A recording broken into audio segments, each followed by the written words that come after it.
وافهم اوله واخره ايه في كل ماشي. خطواته. احنا مش عايزين برضو نخرب بيته.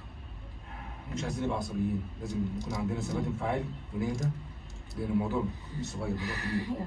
طب وربنا يلا يقوي. بينا يلا بينا. نروح احنا بقى. يلا.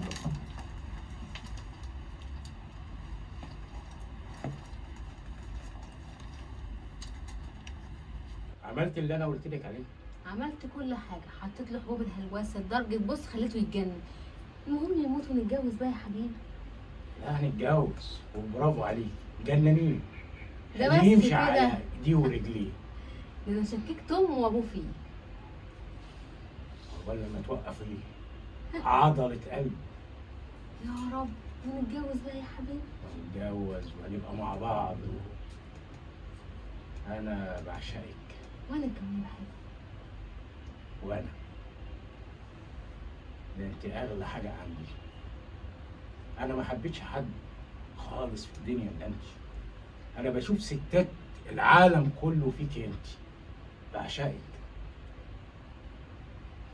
ادعي بس نخلص منه بعد كده نتجوز. هو بالظبط كده.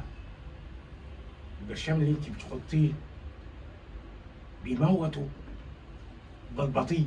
انا معرفش، انا خدت منك اللي انت اديتهولي وحطيته وخليته يبلبع كل حاجه. كل يوم اطحني في الاكل، حط له في الشاي، ماشي؟ هتلقي كده عضلة القلب عنده في مرة وقفت. يا رب. وساعتها يبقى انا وانت احلى عاشق. لا احلى حب. وهتعيشي معايا احلى سنين عمرك عشان انا بحبك. وانا كمان. مش المثل قال خدي اللي يحبك، وانا بحبك. وانا كمان يا سامح. وان شاء الله نخلص منه. ادعي قول يا رب. يا رب. وربنا يقدرنا على فعل الخير. اموت انا اوعد السنه حبيبي. حبيبي.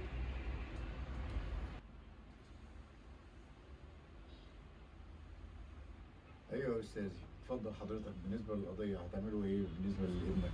هي طلبت من حضرتك ايه؟ طلبت طبعا دلوقتي بالنسبه في بدايه كلامها كان معايا ان طبعا بتشك ان يكون حد جاني على ابنها، فطبعا انا لازم اخد رايكم انتوا